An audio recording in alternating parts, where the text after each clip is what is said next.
आज की चर्चा में आपका स्वागत है। जो लोग चैनल पर पहली बार आए हैं तो प्लीज़ सब्सक्राइब कर लें और बेल आइकन भी दबा दें, जिससे कि आने वाली वीडियो की इन्फॉर्मेशन आपको टाइम से मिल जाए। आज मैं जिस व्लॉग का रिव्यू करने वाला हूं, ये मैडम और जनाब का ड्रीम व्लॉग है। डेफिनेटली ये इनके जीवन का माइलस्टोन भी रहेगा, क्योंकि ये रिव्यू है उस व्लॉग का जिसमें कि इन्होंने अपनी वेबसाइट लॉन्च करी, यानी मैडम का जो ड्रीम बिजनेस है उसकी शुरुआत हुई। सॉरी टू से बट शुरुआत ही इनकी ठीक नहीं थी। देखिए, सॉरी टू से आने वाला है, वो अभी होश में नहीं है, लेकिन जरूरी लेकर आएंगे वो। तो जिस तरीके से इनका प्लेन टेक ऑफ किया वो वहीं लैंड होके क्रैश हो गया है। भाई इतनी जो है बदनामी या ये कहिए इतनी ट्रोलिंग एक दिन के अंदर नए बिजनेस की नहीं आती जितने इनके इस बिजनेस के ऊपर आई है। एक तो लोगों की एक्सपेक्टेशन, मतलब उन्हें पता था कि जो आने वाला है वो ऐसा ही आएगा, और एग्जैक्टली वैसा ही मैडम ने बिहेव किया। सब लोग कह रहे थे कि भाई ये हाई रेंज लेके आने वाली हैं, ओवर प्राइस लेके आने वाली हैं, और मैडम ने बिल्कुल वैसा ही किया। दूसरे, इनके डिजाइन जो ना गोटा पत्ती के आने वाले हैं, ये बात सब लोग जानते थे और मैडम ने वैसा ही किया। कुछ भी कहिए, बहुत ज्यादा प्रिडिक्टेबल हो गए हैं ये। मैडम तो सबकी आकांक्षाओं पे, सबकी उम्मीदों पे बिल्कुल खरी उतरी हैं। प्रॉब्लम क्या है, वो समझ नहीं पा रही है इस बात को कि वो एक सेलिब्रिटी ब्रांड समझ के इसको लॉन्च कर रही हैं। इस तरह से दूसरे सेलिब्रिटी ने अपने अपने ब्रांड लॉन्च किए हुए हैं और अपने नाम से ब्रांड लॉन्च किए हैं। तो मैडम को लगा कि मेरा नाम अगर इसके साथ जुड़ेगा तो डेफिनेटली वो सेलिब्रिटी वाला टच आ जाएगा।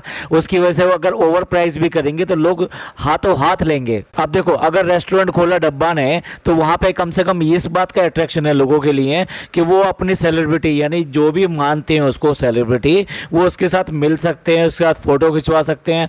देयर इज चांस के भी कम से कम वहां पे जाके वो मिल सकें और उसके साथ एक सेल्फी ले सकें। कई बार क्या है, सेलिब्रिटी का डॉगी भी मिल जाता है ना, और उसके साथ भी सेल्फी हो जाती है, तब भी लोग खुश हो जाते हैं। आई एम सॉरी, लेकिन आप समझ गए होंगे मैं क्या बात कर रहा हूं। अब देखिए, इस ब्रांड के साथ में आपको कोई इस तरह का कोई अट्रैक्शन है सिवाय इसके कि आपके पास जो एक ड्रेस आएगी उसके ऊपर एक नेम लिखा होगा, लेबल DKI। आप ही बताइए, वो जो लेबल होगा ना वो आपके नेक पे होगा, और वो नेक पे होगा तो आपको दिखाना हो तो आपको डेफिनेटली या तो मुंह से बताना पड़ेगा या फिर वो उतार कर दिखाना पड़ेगा। देखो भी, देखो हमें कौन सा लेकर आई हूँ। I am very brand conscious and I always wear brand। तो भाई कौन समझ पाएगा कि आपने जो पहन रखा है वो क्या पहन रखा है। और जब देखने वाला उस कपड़े को देखेगा, उसके डिजाइन को देखेगा, उसके कलर को देखेगा, और उसके बाद में उसका प्राइस पूछेगा तो ऊपर से लेके नीचे गिर जाएगा।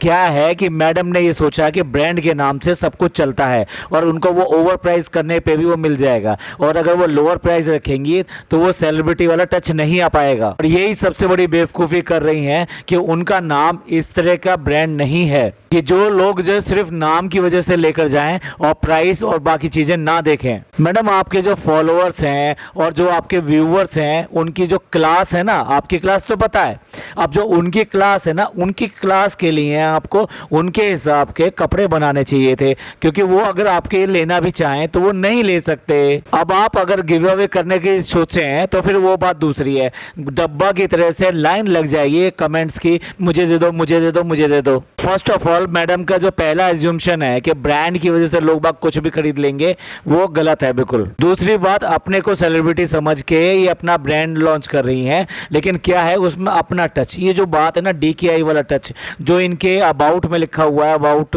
जिसको हमने पिछले वाले व्लॉग में डिस्क्राइब किया था कि इन्होंने वहां पे क्या क्या लिखा है, कि वो स्टाइलिस्ट है, डिजाइनर है, एलिगेंट है, सोफिस्टिकेटेड है। ये सारे वर्ड उन्होंने यूज किए एक ही पैराग्राफ में, ये बताने के लिए कि ये जो एक्टर हैं ये इन सब चीजों के लिए जाने जाती है, जबकि है बिल्कुल उल्टा। ये जानी जाती है गोटा पत्ती के लिए, ये जानी जाती हैं अपनी ननंद की शादी खराब करने के लिए, उसके ड्रेस को बिल्कुल बेकार करने के लिए, उसके ड्रेस की गलत डिजाइनिंग करने के लिए, उसके कलर का सिलेक्शन बहुत गलत करने के लिए। अब इस रेपुटेशन के साथ में मैडम अगर अपना ब्रांड लेकर आओगे तो उसका क्या हाल होगा, वो यही होगा। रात रात चढ़ता तो कोई ब्रांड नहीं है एकदम से, लेकिन हाँ गिर जरूर जाता है अगर कुछ गड़बड़ होती है तो।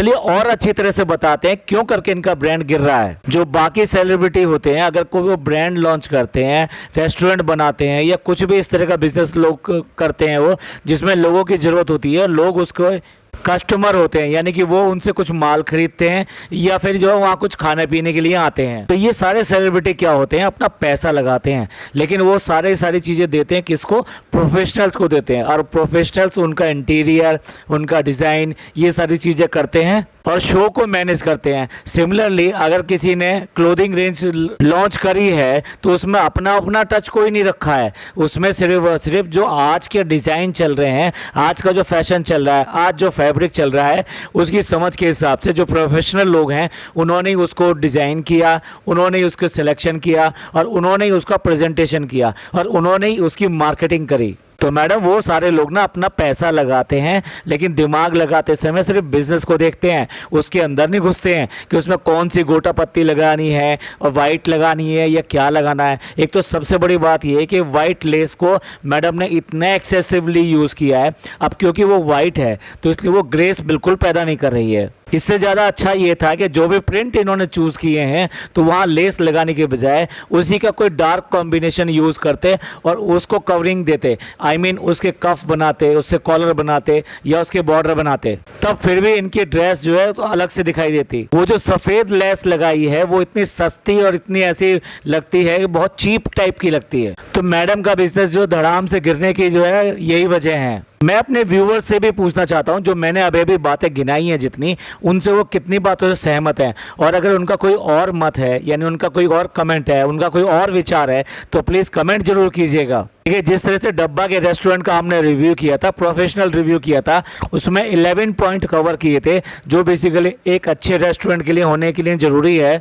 सिमिलरली इनके बिजनेस के भी प्रोफेशनल पॉइंट्स को हम कवर करेंगे नेक्स्ट वीडियो में। और मेरे हिसाब से जिस तरह से इन्होंने लॉन्चिंग रखी है वो बहुत ही बेकार कॉन्सेप्ट था। मैडम आप जो लॉन्चिंग जो कर रही हैं, एक बिजनेस की लॉन्चिंग कर रही हैं, घर के अंदर बर्थडे सेलिब्रेट नहीं कर रही हैं, जो फैमिली के सारे लोगों को इकट्ठा कर लिया और वहां पे लॉन्चिंग कर रहे हैं। इनके साथ सबसे बड़ा ड्रॉबैक ये है कि ये इंडस्ट्री के साथ में बिल्कुल कटे हुए हैं, ये इंडस्ट्री के साथ बिल्कुल भी जुड़े हुए नहीं है। जो बेसिकली इंडस्ट्री ने इनको आज इस मुकाम तक पहुंचाया उसी इंडस्ट्री को इन्होंने बिल्कुल अलग कर दिया। आज की डेट में इनका कोई सर्किल नहीं है, कोई फ्रेंड्स नहीं है और कोई ऐसे लोग नहीं है जो बेसिकली इनके साथ काम करते थे, उनको ये बहुत बहुत बहुत पीछे छोड़ चुके हैं, सबको बाय बाय कर चुके हैं एक के बाद एक, और इतना हद तक नाराज कर चुके हैं कि कोई इनके साथ में आकर दोबारा से खड़े होने को तैयार नहीं है। तो क्या करके कोई इनकी लॉन्चिंग में इनके साथ खड़ा होगा? जब किसी सेलिब्रिटी का इस तरह से बिजनेस लॉन्च होता है तो वो लार्ज स्केल पे होता है, ग्रैंड होता है। वो ऐसे घर के अंदर बैठकर लैपटॉप पर रिबन लगाकर उसको काट कर नहीं होता है। जब आपने मॉडल से मॉडलिंग कराई, म्यूजिक भी रखा, तो वो म्यूजिक किस काम का? ये कौन सुनेगा इस म्यूजिक को, ये बताओ। आपने जो अपनी वेबसाइट रखी है, क्या उस वेबसाइट के पीछे ये म्यूजिक बजता रहता है? नहीं, बिल्कुल भी नहीं। तो इनकी जो टोटल सोच है ना, वो सोच ही गलत है। अब तक अगर मैडम और जनाब के अगर कुछ व्यूवर्स और ख़ास लोग इस वाले वीडियो को सुन रहे होंगे तो मेरे को बहुत ज़्यादा हेट कर रहे होंगे और हेटर्स की बात कर रहे होंगे, लेकिन मैं उनके मतलब की बात कर रहा हूँ। अब मैं आपको बताता हूँ कि इधर इनको अगर लॉन्चिंग करनी थी तो ये लॉन्चिंग कैसे अच्छी हो सकती थी। देखिए रेट्स और उन सब के बारे में तो बाद में बात करेंगे। एक्चुअल में देखा जाए तो कपड़े की क्वालिटी, डिज़ाइन और रेट, ये तीनों एक चीज़ होती है जिसकी वजह से कोई बिजनेस अच्छा चल सकता है क्लोथिंग का, और लोग इसी चीज़ को देखते हैं। तो यहाँ पर इनकी ये बेसिक चीज़ें ही बहुत ज़्यादा कमज़ोर है, लेकिन उसके साथ साथ जो लॉन्चिंग है वो भी बहुत ज़्यादा मायने रखती है, एटलीस्ट इनिशियल पीरियड के लिए, तो दैट आप उसके जो रेट्स हैं उनको जस्टिफाई कर सके कि भाई हमारा किस क्लास का ये वाला प्रोजेक्ट है या फिर प्रोडक्ट जो है हमारा किस क्लास का है। तो देखा जाए तो ये क्लास बनाने में बिल्कुल नाकामयाब रहे। इन्होंने क्लास सिर्फ अपने लेवल तक रखी और उसी लेवल तक है और उससे ज़्यादा कुछ भी नहीं है। वो बात दूसरी है, ये अपने लिए जो 1200-1300 रुपये के कपड़े ऑनलाइन मंगाती रहती हैं, जिनके ऑलरेडी हमने जो फोटोज जो है अपने पिछले वाले पॉडकास्ट में डाले हैं। जो ये एक सूट पहन कर गई थी, एज ए ऑनर गेस्ट गई थी, कहाँ? फराह के यहाँ पर, और वो जो ड्रेस पहन के गई थी फराह मैम के यहाँ पर, वो बेसिकली एक अच्छी ड्रेस होनी चाहिए थी क्योंकि वहाँ पे एज ए गेस्ट सेलिब्रिटी ये जा रही थी। लेकिन मैडम ने क्या पहना? मैडम ने पहना वो 1300 रुपये का सूट, यानी 1299 रुपये का, जो इन्होंने टाटा क्लिक वेबसाइट से मंगवाया था। उस वेबसाइट का उस सूट के साथ में हमने फोटो भी उस वाले व्लॉग में लगाया था। चलिए अब बात करते हैं जिसकी हम बात करते हैं लॉन्चिंग की। इनको लॉन्चिंग के लिए यहाँ घर पे नहीं करनी चाहिए थी, ये इन्होंने कोई होटल या कुछ इस तरह की चीज़ों को लेना चाहिए था, जहाँ एक हॉल होता जहाँ पर ये अपनी लॉन्चिंग रखते अब क्योंकि इनका स्टोर जो है ऑनलाइन है और ऑनलाइन होते हुए इसको आप बड़े स्क्रीन पे दिखा सकते हैं। दो ये सब काम तो लैपटॉप से ही होता, लेकिन एक बहुत बड़ा स्क्रीन होना चाहिए था जिसके ऊपर ये सारी चीज़ें चलती। वहाँ पर इनको ना कुछ अपने फ्रेंड्स सेलिब्रिटीज़ को बुलाना चाहिए था जो इनके को स्टार रहे हैं या इनके अच्छे फ्रेंड रहे हैं। अभी तो कोई है नहीं, पर हम तो एक बात करें, अगर होते तो ऐसा होता। साथ साथ कुछ जो है ना बड़े सेलिब्रिटीज यानी गेस्ट सेलिब्रिटीज भी वहाँ पे बुलाने चाहिए थे। कुछ क्लोथिंग के होलसेलर्स जो है ना उनको बुलाना चाहिए था। इसके साथ साथ जो मीडिया है, मीडिया को भी वहाँ पर बुलाना चाहिए था। हाँ, अपनी फैमिली ले जाने में कोई मनाही थोड़ी ना थी, वहाँ पर उस फैमिली को ही बुलाया जा सकता था। वहाँ पर ये सारा प्रोग्राम रखते और उसके बाद में जब लैपटॉप पे बटन दबाकर वो वेबसाइट को ओपन किया जाता तो वो सारी वेबसाइट एकदम से बड़े स्क्रीन पर आनी चाहिए थी। और उस पर सबसे पहले क्या आना चाहिए था, सबसे पहले इन्होंने जो अपना ये सॉन्ग बनाया है उसके साथ में डेफिनेटली उन्होंने कुछ और भी शूट किया होगा, वो सब सबसे पहले आना चाहिए था जो इन्होंने इतना मेहनत करी थी। और वहीं पे जो इंट्रोडक्शन वगैरह जो इन्होंने बना रखा है अबाउट वगैरह अपने बिजनेस के बारे में, वो सब किसी अच्छी वॉइस में किसी से अच्छी नरेशन करानी चाहिए थी। इसके बाद में जो क्लोथिंग रेंज है, वो क्लोथिंग रेंज जो है वो डिस्प्ले होनी चाहिए थी एक एक करके। पहले फर्स्ट क्लोथिंग रेंज, उसका पर्पस क्या है, उसके टारगेटेड कस्टमर्स कौन कौन हो सकते हैं, वो होना चाहिए था उसमें डिफरेंट जो रेंज है वो बतानी चाहिए थी। उसके बाद में अगले सेगमेंट में आना चाहिए था। अगले सेगमेंट में भी यही करना चाहिए था कि वो किन टारगेट कस्टमर्स के लिए हैं और वो किन के लिए हैं, उनकी रेंज क्या है, उनके फैब्रिक क्या है, इन सब के बारे में कुछ अच्छी चीज़ें होनी चाहिए थी।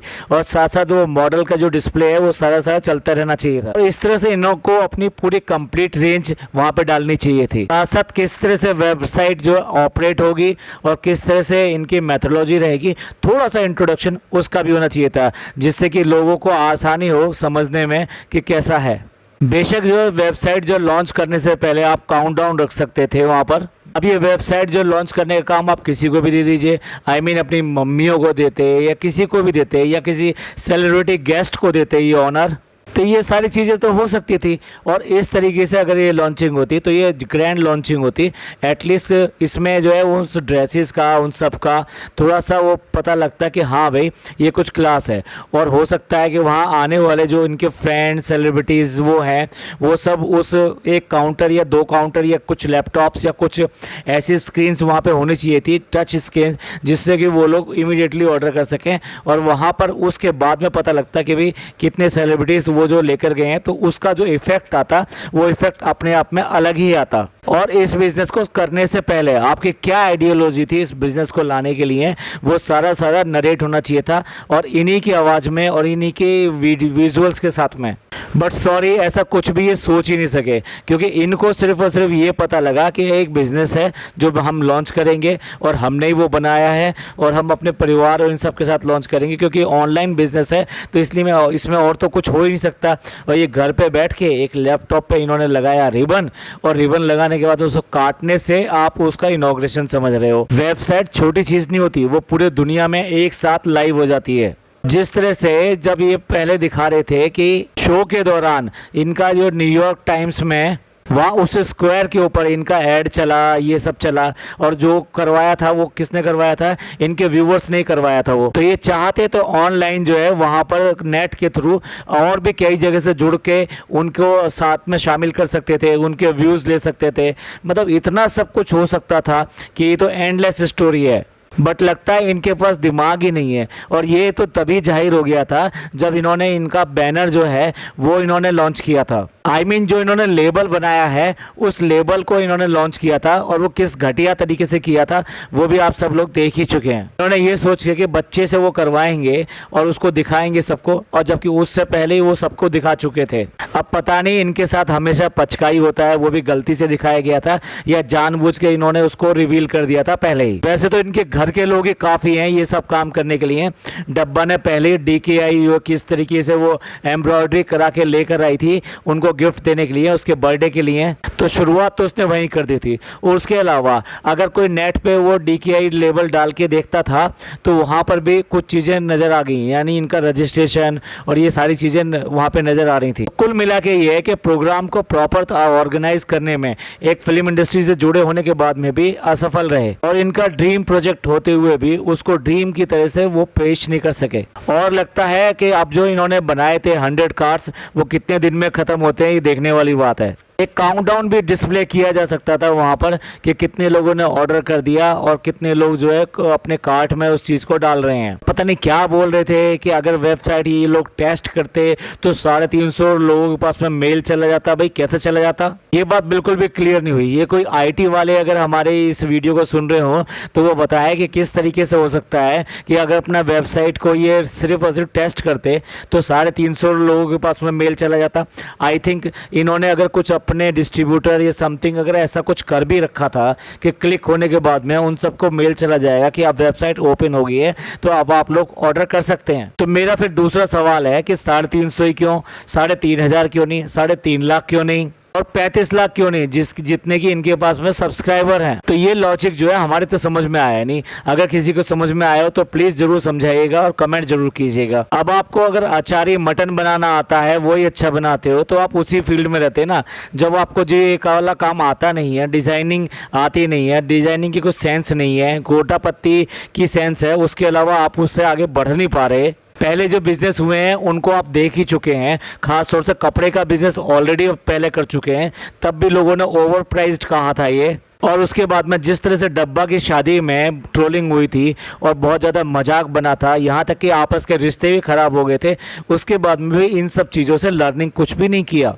अगर गोटा पत्ती ही जो है एक जरिया है अपना टच देने का तो भैया उसमें आप तो फेल हो गए। एक्चुअल में जैसे मैंने कहा, इनको डिज़ाइनिंग में इन सब में घुसना ही नहीं चाहिए था, ये प्रोफेशनल्स को देना चाहिए था जो बेसिकली आज के डिज़ाइनों को पहचानते और वो अपने डिज़ाइन करते और वो ही लॉन्चिंग में आता। पर क्या है, इनको किसी के ऊपर फेथ ही नहीं होता। जो वेबसाइट डिज़ाइनर था उससे भी इनका झगड़ा हो गया और इनकी जो है वाइब्स जो उससे मैच नहीं हुई।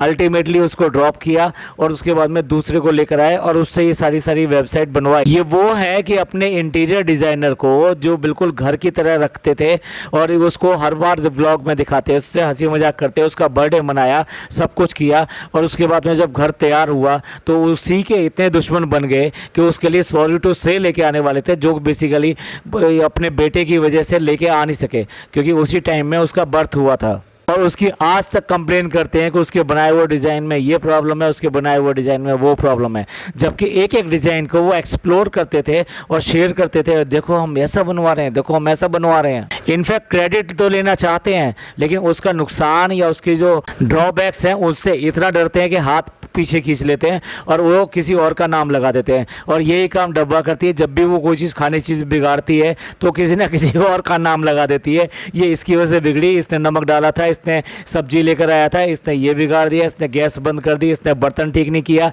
इसने ढकना लगा दिया, इसने सीटी ज़्यादा लगा दी, ये पॉपकॉर्न का पैकेट ही खराब था। तो ऐसे ढेरों इनके पास में एक्सक्यूजेज रहते हैं। अरे भाई जो काम कर रहे हो उसकी पूरी जिम्मेदारी लो और उसी के हिसाब से उसको पूरा करो, और एटलीस्ट प्रोफेशनल्स को दोष देना इसका बंद करो। आप एक बार अगर कोई प्रोफेशनल सेलेक्ट करते हो तो उसके साथ चलो।